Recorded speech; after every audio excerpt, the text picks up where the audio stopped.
21h, 22h, BFM Business, Paris d'avenir, Nathalie Croiset.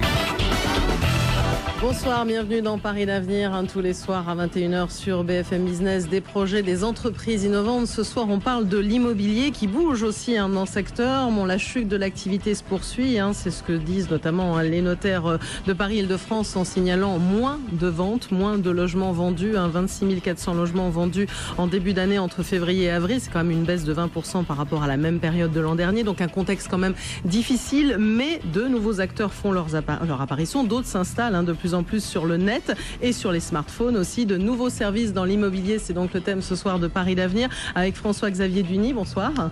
Vous êtes le président d'Imonote.com, également Richard Orbet. Bonsoir. Fondateur de logservice.fr. Stéphanie Tramichek. Bonsoir. Vous êtes la fondatrice de Quittance.com. Guillaume Charpentier. Bonsoir. Bonsoir. Directeur des opérations de Diagorim.com. Et enfin, ils sont 5 ce soir. Bruno Wetzmann. Bonsoir. Bonsoir. Associé fondateur de Imorox.com. Vous avez de la chance, vous, ça s'est calé au dernier moment.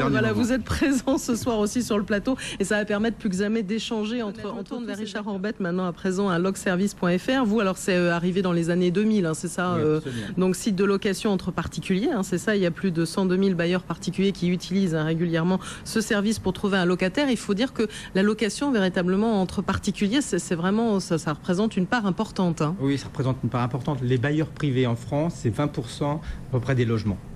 Et nous, on existe depuis 2005 sur Internet.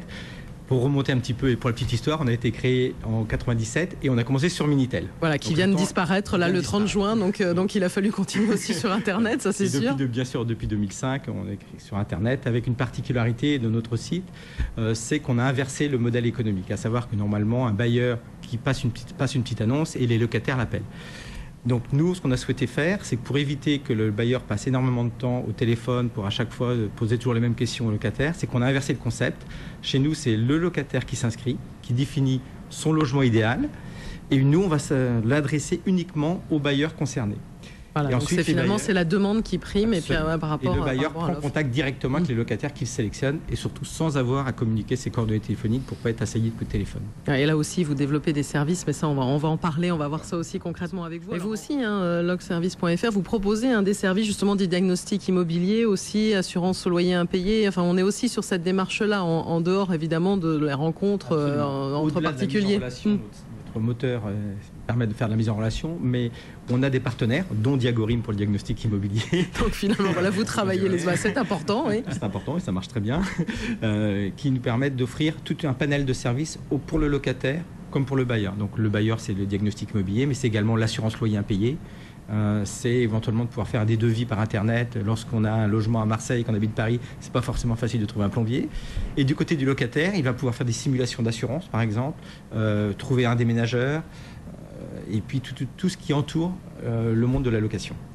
Pour les accompagner également avant, pendant et après la location. L'atout aussi sur Internet, ce que vous proposez aussi, c'est quand même des services à moindre coût, on va dire, proportionnellement à ce qu'on peut faire dans la vie. Voilà, vos modèles les uns et aux autres, par exemple Richard Orbet. Alors nous, c'est très très simple. Pour le propriétaire, c'est gratuit. Donc, et pour le locataire, il y a des frais, on peut appeler ça des frais, parce que ça coûte 14 € pour un an, d'accord, et 12 € pour les étudiants. Donc juste la possibilité pour le locataire de s'inscrire et d'être transmis ensuite au propriétaire. Je crois que vous voulez réagir aussi, Richard Orbet. Lorsque vous évoquiez le nombre de concurrents qu'il y a, moi depuis 2005, pratiquement toutes les semaines, je vois un nouvel arrivant. Il y a quelqu'un qui se crée, qui va dépenser beaucoup d'argent en publicité, et puis malheureusement, il y a très très peu d'élus et il faut toujours innover, toujours créer des outils un petit peu novateurs. Et puis également, la chance d'Internet, c'est le bouche à oreille. Nous, on a créé un site au mois de mars qui s'appelle avis.logservice.fr. C'est-à-dire qu'on demandait à nos locataires et nos propriétaires de déposer un petit peu quel était leur ressenti, ce qu'ils avaient vécu sur notre site. Et là, en 5 mois, on a eu plus de 4000 avis, assez positifs, je dois le dire. Et du coup, ça fait bouche à oreille. Donc l'Internet a également cette faculté à pouvoir véhiculer une information. Mais bouche à oreille, mais alors c'est ce que vous disiez, finalement, il faut innover, il faut continuer à chercher, il faut investir. Après, la crise a quand même une influence directe. Nous, on a fait un sondage auprès de 1500 bailleurs, là, dernièrement, sur quelle était l'influence de la crise sur la recherche du locataire. Il y a 51% des bailleurs qui déclarent qu'il est de plus en plus difficile de trouver un locataire solvable. Si je rajoute à ça, il y a 15% des bailleurs qui disent être obligés de baisser leur loyer pour pouvoir louer. Donc on parle d'un côté d'encadrement, mais en fait, naturellement, la crise est en train de faire baisser les loyers. Donc, c'est certainement pas dans toutes les régions, Île-de-France et Paris en particulier, c'est un marché à part. Mais on voit que sur certaines régions, les loyers baissent. Et c'est vrai que beaucoup disent que malgré un certain salaire, il y a une telle demande, Exactement. évidemment, de garantie, ça on peut le comprendre, que finalement, d'un autre côté, beaucoup de gens ne suivent pas et ça devient très Richard Orbet, vos perspectives pour LocService.fr, après le Minitel, Internet, prochaine étape, le smartphone aussi. Donc nous, on va s'attaquer à un marché très particulier. Il y a une étude du Crédoc il y a quelques temps qui disait que 40% des entreprises jugeaient qu'il y avait un problème de logement de leurs salariés. Et ça nuit sur l'ambiance au travail, sur les difficultés d'arriver en retard, etc. Donc on a déjà été sollicité par plusieurs entreprises. Par exemple, il y a un an, on a commencé à travailler avec La Poste, le service logement de La Poste. La Poste, c'est 240 000 salariés. Donc il faut loger ces personnes-là. Donc on a déjà mis en place des partenariats. On a des partenariats avec déjà ce qu'on appelle des CIL, pour parler du 1% logement, etc., qui ont déjà été établis. Et on va continuer dans ce domaine avec un nouveau site qui va s'appeler locservice.pro, qui sera une vitrine de ce que l'on fait pour aider les salariés à se loger plus facilement. Je pense qu'il y a beaucoup de DRH qui comprendront ce discours. Voilà, et qui vont nous entendre. Donc vraiment, on a vu bien un service aux professionnels.